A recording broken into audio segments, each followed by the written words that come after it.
MIT WPU क्या है? MIT WPU से मुझे बीटेक करना क्यों चूज करना चाहिए 2024 में? क्या यहाँ पर मेरिटियस स्टूडेंट्स के लिए या स्पोर्ट्स प्रोफेशनल के लिए कोई स्कॉलरशिप्स अवेलेबल हैं? इसमें एडमिशन क्या MHT CET के थ्रू होता है या फिर पैरा CET के थ्रू होता है या national level entrance examination such as JEE के थ्रू होता है? क्या इसका कोई इंटरनल इन हाउस एग्जामिनेशन भी है? अगर आपके भी ये सारे सवाल है तो बीटेक फर्टिलाइजर संस्थान का आज का वीडियो आपके लिए बेहद इंपॉर्टेंट होने वाला है, क्योंकि इस वीडियो में हम डिस्कस करने वाले हैं MIT WPU 2024 के बीटेक एडमिशंस के बारे में। हाय, आई एम रश्मि, मैं बीटेक IT ग्रेजुएट और मुझे 9 सालों से ज्यादा का रिच कॉर्पोरेट एक्सपीरियंस और अपने इसी एक्सपीरियंस के बेसिस पे मैं आपको आज अच्छे से अच्छा गाइड करने की पूरी कोशिश करूंगी। बट उससे पहले अगर आप चैनल के ऊपर या वीडियो के ऊपर नए हैं तो प्लीज सब्सक्राइब कर लीजिए बीटेक फंडास बाय सनस्टोन को। वीडियो अगर थोड़ा सा भी इंपॉर्टेंट लगता है तो प्लीज लाइक कीजिएगा, ज्यादा से ज्यादा अपने दोस्तों के साथ शेयर भी कीजिएगा।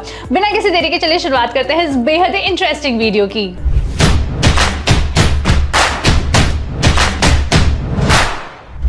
स्टार्ट करते हैं बच्चों। MIT WPU क्या है? इससे रिलेटेड लास्ट मंथ ही हमारे पास कई सारी क्वेरीज आई है, तो हमने सोचा कि ये सारे डाउट जो है वो हम स्टूडेंट्स का इस बार ही डिस्कस कर लेते हैं। तो अगर हम MIT WPU की बात करें तो this actually stands for doctor Vishwanath Karad MIT WPU यानी वर्ल्ड पीस यूनिवर्सिटी। ये एक डीम्ड टू बी यूनिवर्सिटी है एंड ये पुणे में सिचुएटेड है। अगर हम बात करें कि इससे हमें बीटेक करना क्यों चूज करना चाहिए 2024 में, तो बहुत सारे रीजंस हैं जिसको हम पॉइंट वाइज डिस्कस करने वाले हैं। सबसे पहले हम बात करते हैं इसकी हिस्ट्री की, लेगेसी की और NIRF रैंकिंग की। तो अगर मैं बात करूं कि एकेडमिक्स में कितने सालों से है तो 4 डेकेड्स यानी कि 40 साल से ज्यादा की इसकी लेगेसी है इन टर्म्स ऑफ एकेडमिक्स। अगर मैं NIRF रैंकिंग की बात करूं तो इंजीनियरिंग कैटेगरी में इसका टॉप 150 के अंदर रैंक आया हुआ है एज पर NIRF 2023 रैंकिंग। और अगर मैं फार्मेसी कैटेगरी की बात करूं तो इसमें इसका रैंक 94th के ऊपर आया हुआ है। तो अगर आप फार्मेसी रिलेटेड कोर्सेज में जाना चाहते हैं या इंजीनियरिंग करना चाहते हैं तो एक बहुत ही अच्छी यूनिवर्सिटी है। सेकंड इसका रीजन है इसकी स्कॉलरशिप्स। तो अगर आप एक मेरिटियस स्टूडेंट हैं तो आपको स्कॉलरशिप मिल सकती है। अगर आप एक एलीट स्पोर्ट्स पर्सन हैं तो आपको स्कॉलरशिप मिल सकती है। अगर आप स्पेशल कैटेगरी से बिलोंग करते हैं तो आपको स्कॉलरशिप मिल सकती है।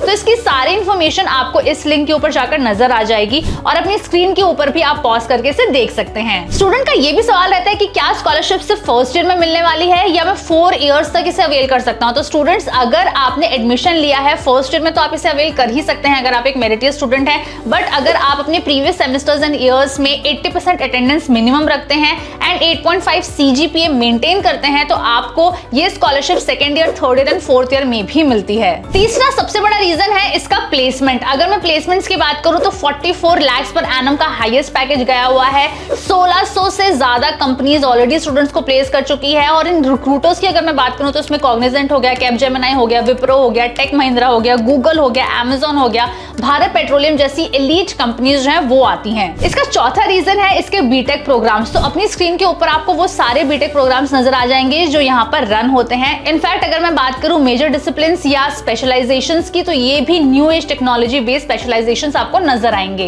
एज ऑफ टुडे यहाँ पर 14 अलग अलग courses under BTech programs run होते हैं। अब हम बात करते हैं कि इसमें क्या कोई एग्जामिनेशन देना पड़ेगा या किसी नेशनल या स्टेट लेवल एग्जामिनेशन के बेसिस में ही इसमें एडमिशन हो सकता है। तो स्टूडेंट्स, MIT WPU यानी वर्ल्ड पीस यूनिवर्सिटी का एक in house engineering entrance examination होता है जिसका नाम है MIT WPU CET यानी कि कॉमन एंट्रेंस टेस्ट, जो इस साल 2024 में MIT WPU CET 2024 के नाम से होने वाला है। पर ध्यान देने वाली बात यह है कि MIT WPU CET सिर्फ उन स्टूडेंट्स को देना है जो डायरेक्टली 10th के बाद एक इंटीग्रेटेड बीटेक कोर्स करना चाहते हैं। ये 10th के बाद जो कोर्स होते हैं ये 6 इयर्स के ड्यूरेशन के होते हैं, यानी कि 10th के बाद आपको integrated 6 year BTech program course करने का मौका मिलता है इन MIT WPU। तो ये एग्जामिनेशन एक कंप्यूटर बेस्ड एग्जामिनेशन होने वाला है।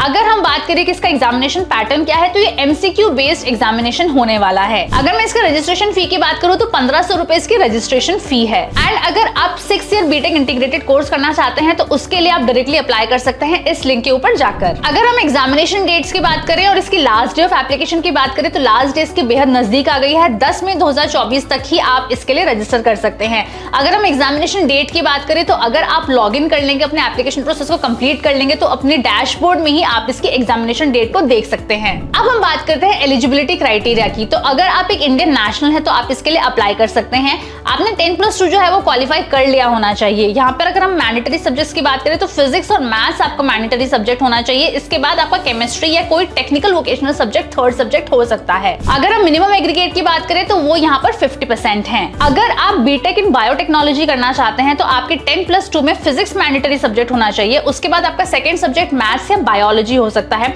इसके बाद आपका थर्ड सब्जेक्ट या तो बायोटेक्नोलॉजी हो सकता है या केमिस्ट्री हो सकता है या फिर कोई टेक्निकल वोकेशनल सब्जेक्ट हो सकता है। यहाँ पर भी मिनिमम एग्रीगेट 50% मार्क्स ही हैं। अगर हम बात करें लैटरल एंट्री की तो वो यहाँ पर पॉसिबल है। आपने डिप्लोमा कंप्लीट कर लिया होना चाहिए एंड मिनिमम आपके 60% आए हुए होने चाहिए। उसके बाद ही आप लैटरल एंट्री के बीटेक प्रोग्राम के लिए इसमें अप्लाई कर सकते हैं। इसके अलावा एलिजिबिलिटी क्राइटेरिया में ये भी इंक्लूडेड है कि आपने state level engineering entrance examination such as JEE 2024 के लिए अपीयर कर लिया होना चाहिए। अगर हम state level engineering entrance examination की बात करें तो आपने एमएचटी सीईटी के लिए अपीयर किया हुआ होना मैंडेटरी है। यहाँ पर आप फिजिक्स केमिस्ट्री मैथ्स या फिजिक्स केमिस्ट्री बायोलॉजी ग्रुप किसी से भी एमएचटी सीईटी के लिए अपीयर कर सकते हैं। इसके अलावा अगर आपने पैरा सीईटी 2024 के लिए भी अप्लाई किया हुआ है तो इसका स्कोर भी यहाँ पर वैलिड है, यानी कि आपको 3 अलग अलग मोड्स के थ्रू अप्लाई करने का मौका मिल जाता है। अगर आपने 10+2 में बायोलॉजी ली थी तो आप जेईई के अलावा अगर नीट के एग्जाम के लिए भी अपीयर कर रहे हैं तो भी आप एलिजिबल हैं। इसके अलावा अगर आप एनआरआई है या पीआईओ है या ओसीआई हैं तो भी आप अप्लाई कर सकते हैं, एलिजिबल हैं। अब हम बात करते हैं एलिजिबिलिटी क्राइटेरिया के बाद सिलेक्शन क्राइटेरिया की। अगर आप एलिजिबिलिटी क्राइटेरिया मीट करते हैं तो आपका सिलेक्शन कैसे हो सकता है MIT WPU में। तो यहाँ पर आपकी एक मेरिट लिस्ट तैयार होती है जेईई के स्कोर के बेसिस के ऊपर या MHT CET के स्कोर के ऊपर या NEET के स्कोर के बेसिस के ऊपर। इस मेरिट लिस्ट के बाद आपको 500 वर्ड्स का एक SOP भी सबमिट करना होता है जो आपकी कैंडिडेसी को डिफाइन करता है। सो आई होप बच्चों आपको MIT world peace university Pune की सारी इंफॉर्मेशन इस एक ही वीडियो में मिल गई होगी जो आप कमेंट्स में पूछ रहे थे। अगर अभी भी आपका कोई डाउट रह गया है तो प्लीज मुझे कमेंट करके बता दीजिए, मैं उसका पक्का रिप्लाई करूंगी। अगर वीडियो थोड़ा सा भी इंपॉर्टेंट लगा है, इन्फॉर्मेटिव लगा है तो प्लीज इसे जरूर लाइक कीजिएगा, अपने दोस्तों के साथ शेयर भी कीजिएगा एंड अगर आपने अब तक सब्सक्राइब नहीं किया है तो प्लीज जाने से पहले सब्सक्राइब कर लीजिए बीटेक फंडास बाय सनस्टोन को। Thank you.